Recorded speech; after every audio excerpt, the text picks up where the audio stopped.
Assalamualaikum warahmatullahi wabarakatuh. Perkenalkan, nama saya Melita Nuralila. Di sini saya akan menjelaskan tentang baris dan deret. Yang pertama, kita akan memulai dengan pengertian baris dan deret. Baris adalah urutan bilangan sesuai pola tertentu. Lalu kemudian ada deret, adalah penjumlahan dari elemen-elemen barisan.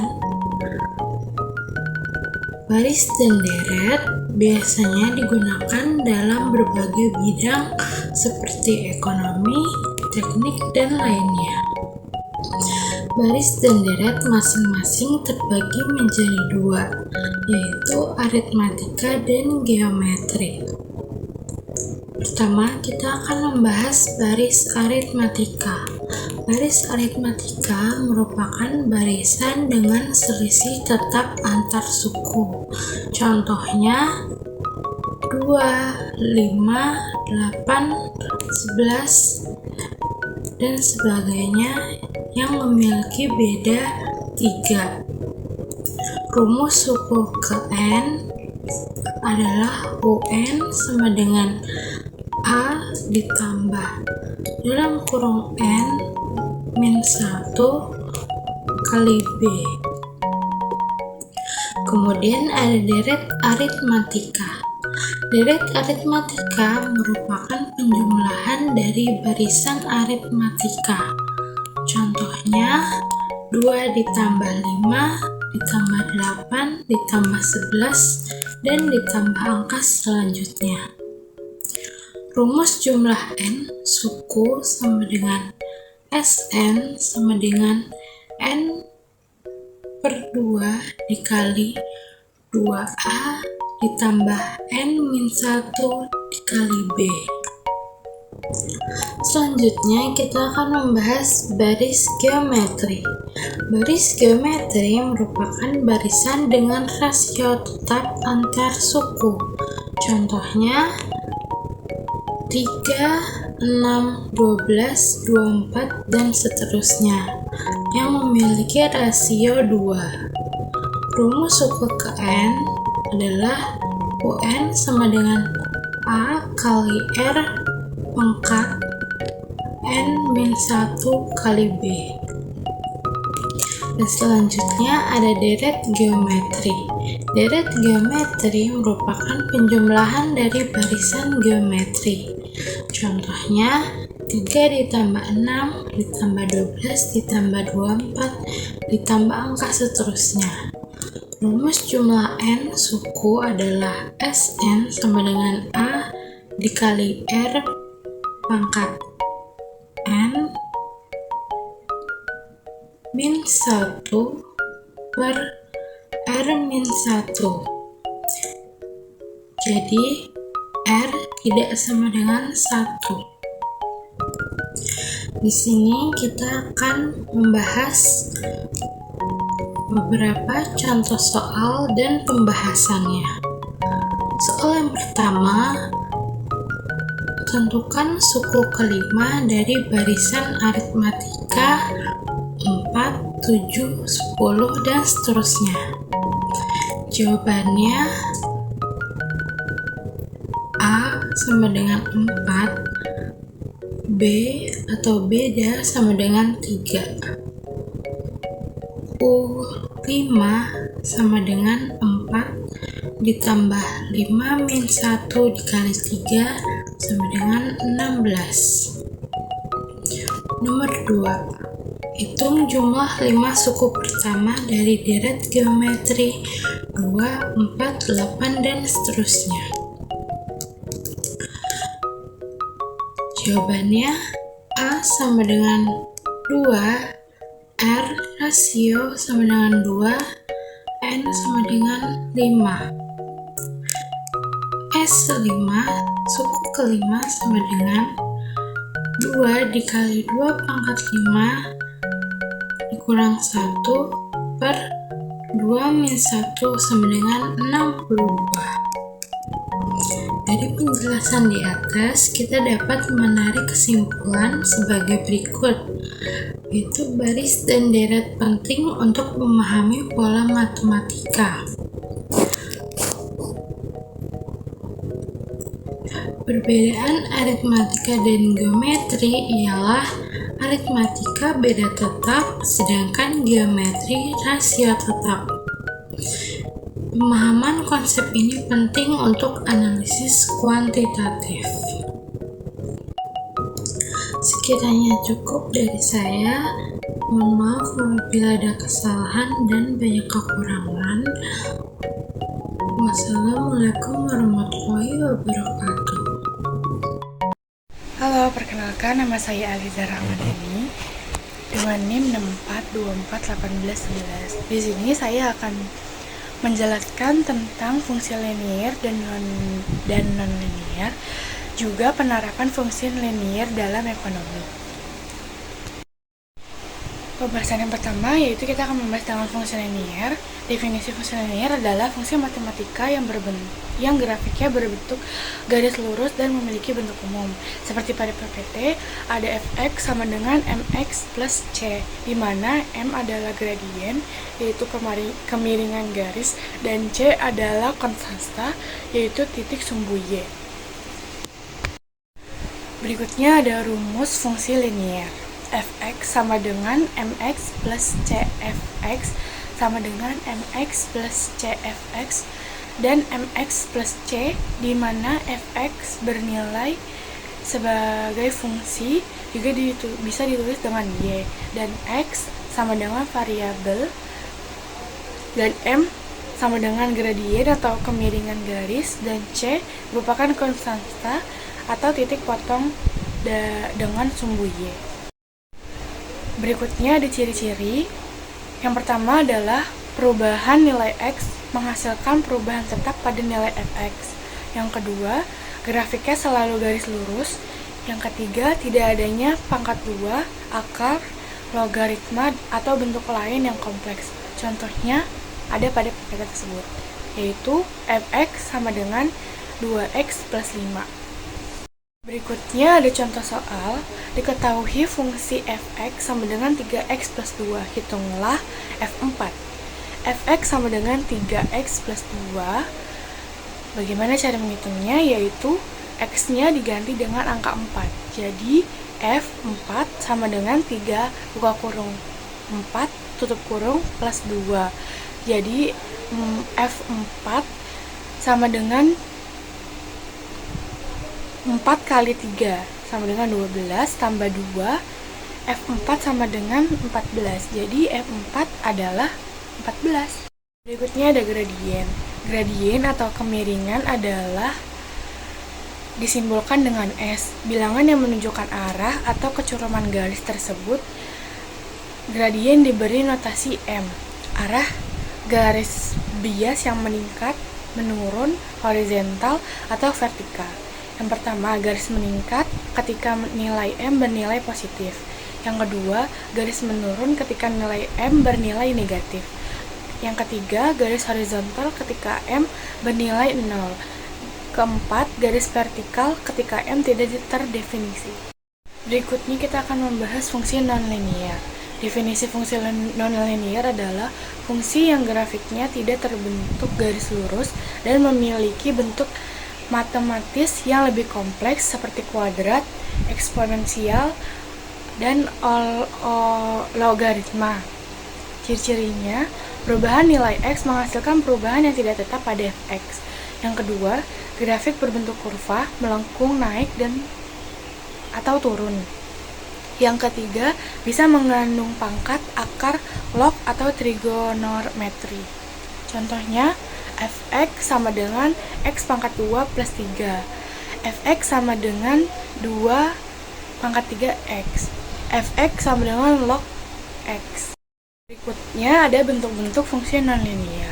Yang pertama ada fungsi kuadrat atau pangkat 2. Contoh bentuk fungsi kuadrat pangkat 2 yaitu ada fx sama dengan ax pangkat 2 plus bx tambah c. Seperti pada PPT.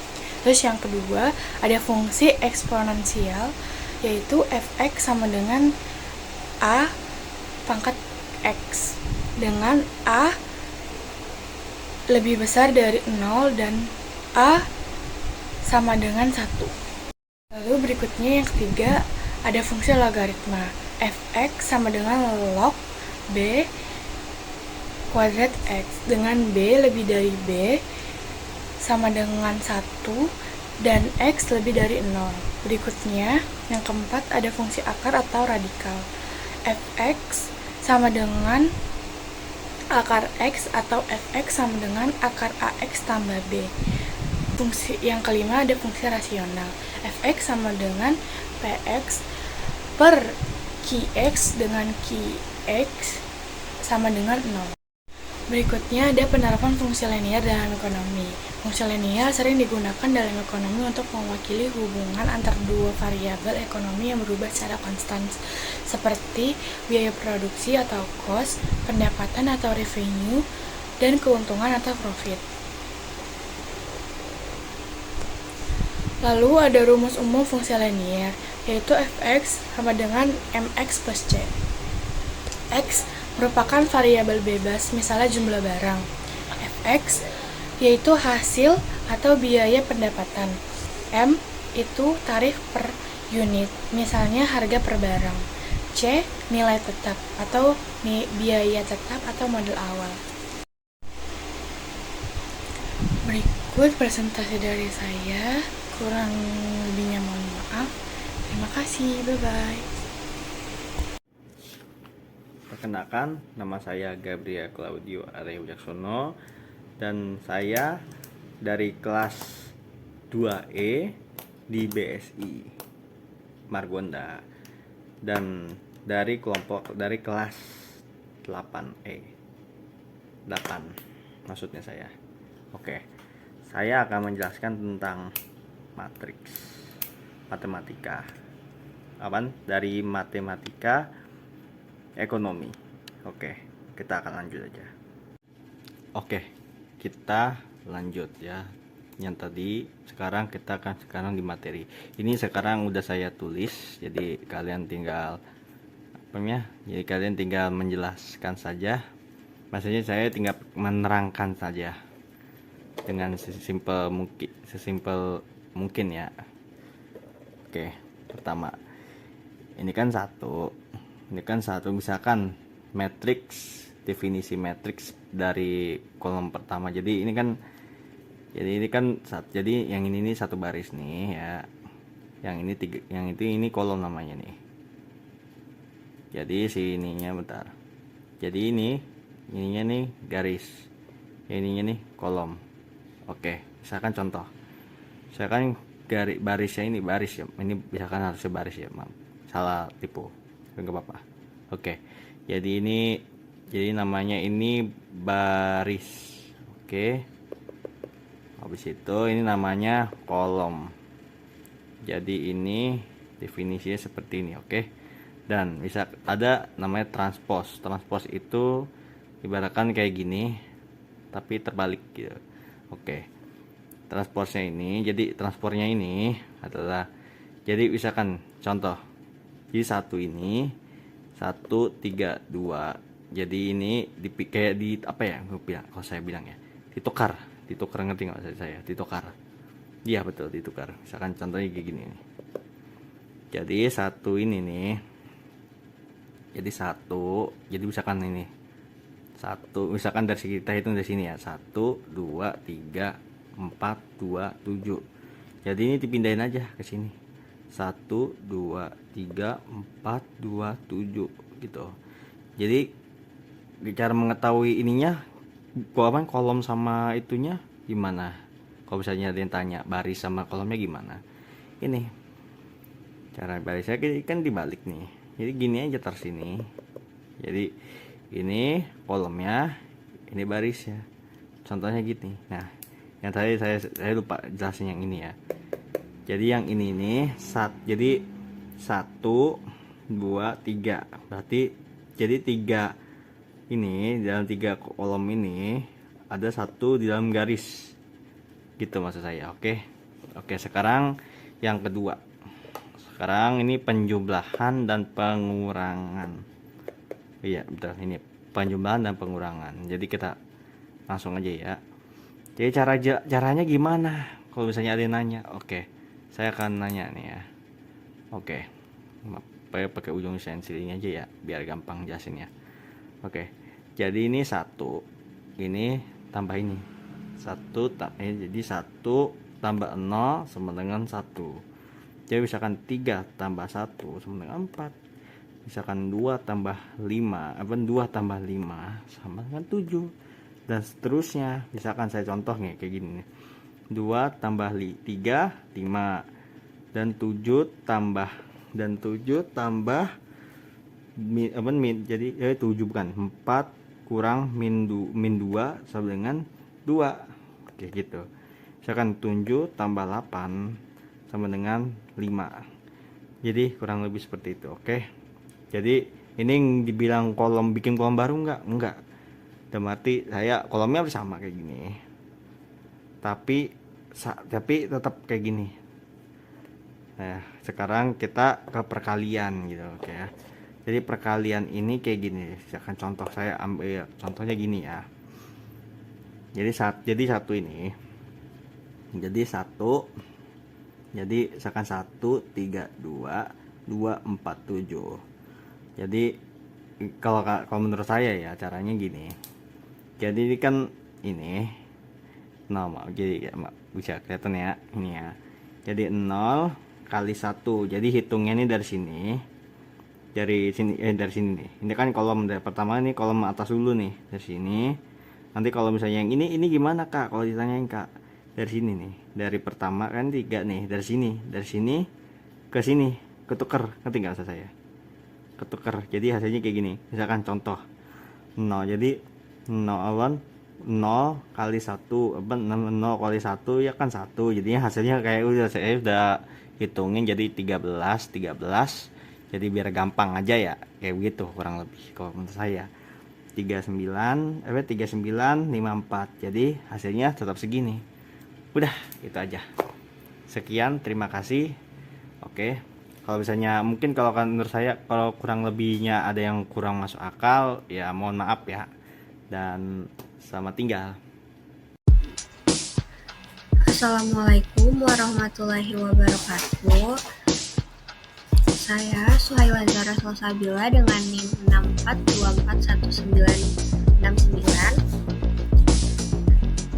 Di sini saya akan mempresentasikan tentang materi saya, yaitu limit dan diferensial untuk memenuhi tugas proyek mata kuliah matematika ekonomi. Jadi di sini saya akan membahas limit dan diferensial. Yang pertama, mengenai pengertian dasar. Limit dan diferensial adalah dua konsep dasar dalam kalkulus. Limit menjelaskan nilai yang didekati suatu fungsi saat input mendekati suatu angka tertentu. Sedangkan diferensial atau turunan menjelaskan laju perubahan suatu fungsi di suatu titik. Yang pertama ada limit.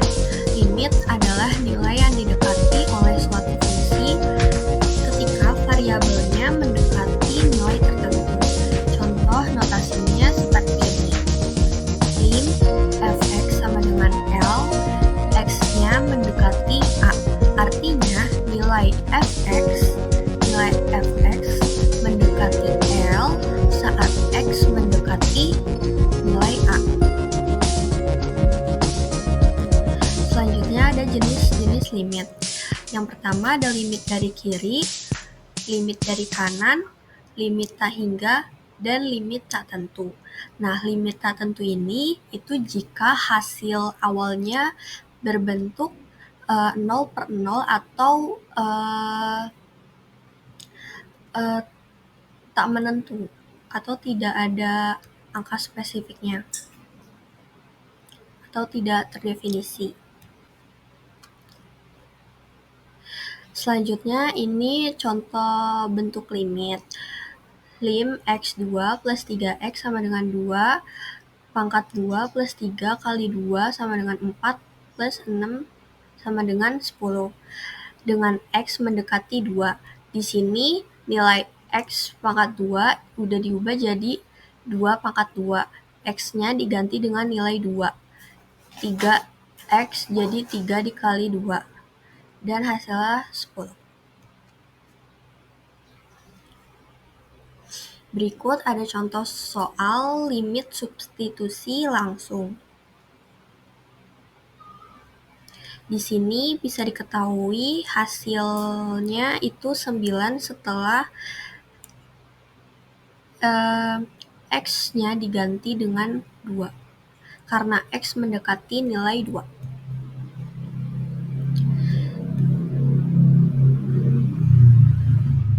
Terus ini ada contoh soal limit pecahan tak tentu. Not di sini digunakan saat substitusi menghasilkan bentuk tak tentu atau 0 per 0.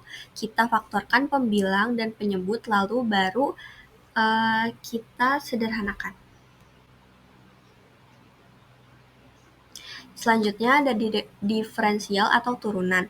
Turunan adalah laju perubahan suatu fungsi terhadap variabel bebasnya dengan dinotasikan seperti ini.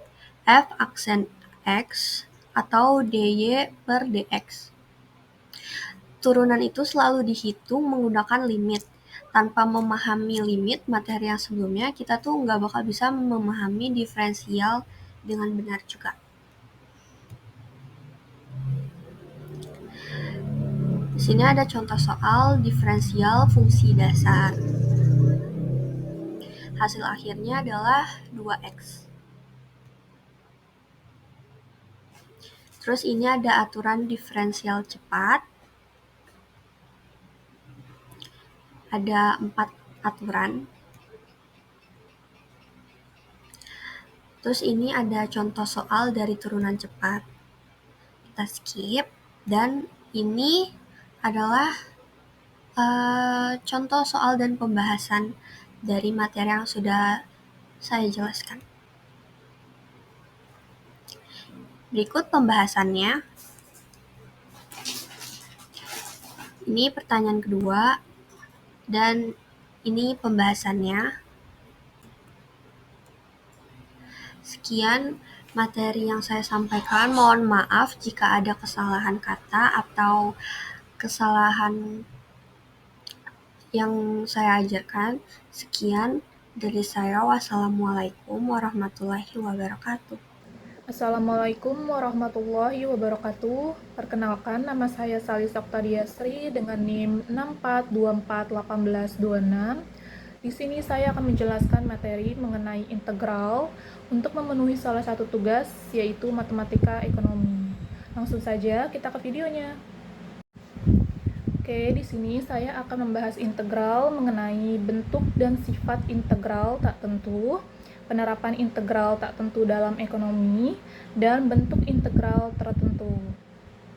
Integral tak tentu memiliki pengertian yaitu integral yang tidak memiliki batas-batas nilai tertentu, sehingga hanya diperoleh fungsi umumnya saja disertai suatu konstanta ataupun C dalam huruf besar. Integral ini merupakan kebalikan dari turunan.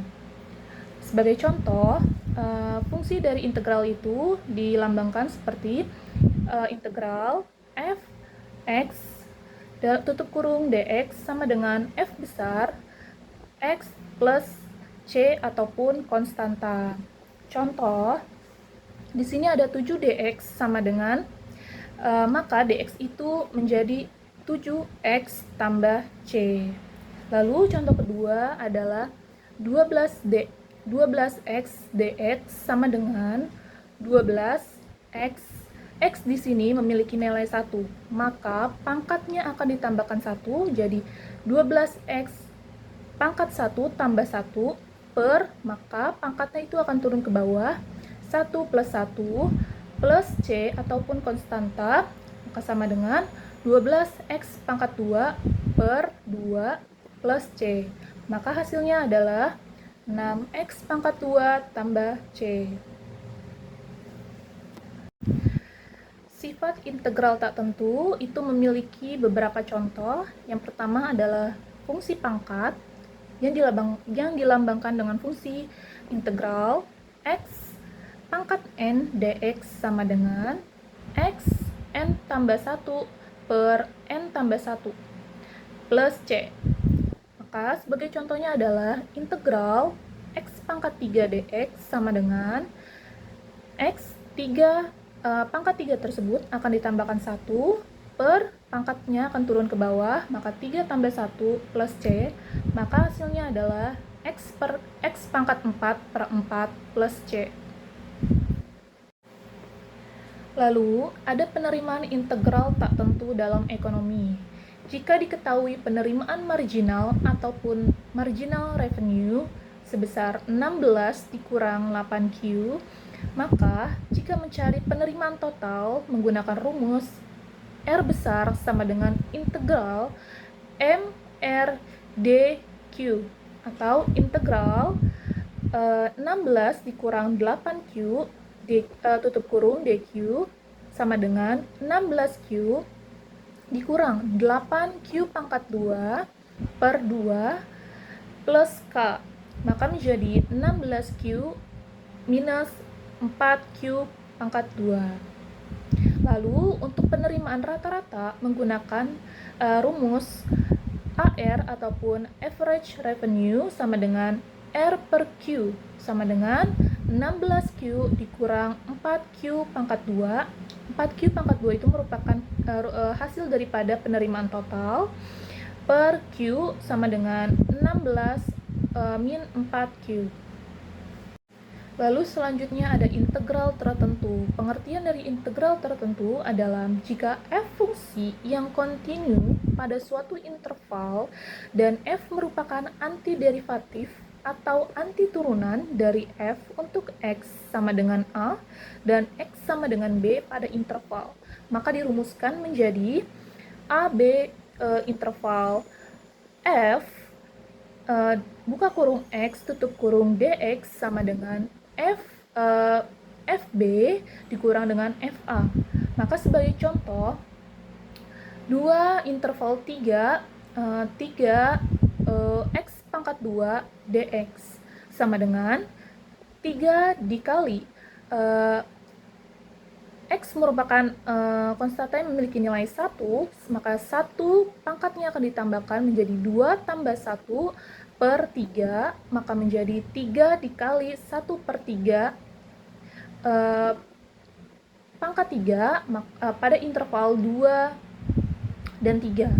Maka dihasilkan 3 tersebut akan dihabiskan karena perkalian 3 kali 1 per 3, maka menjadi hasilnya x pangkat 3.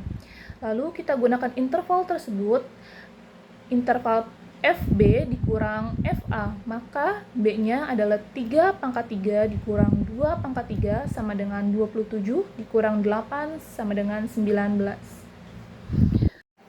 Sekian penjelasan dari saya, kurang lebihnya mohon maaf. Wassalamualaikum warahmatullahi wabarakatuh.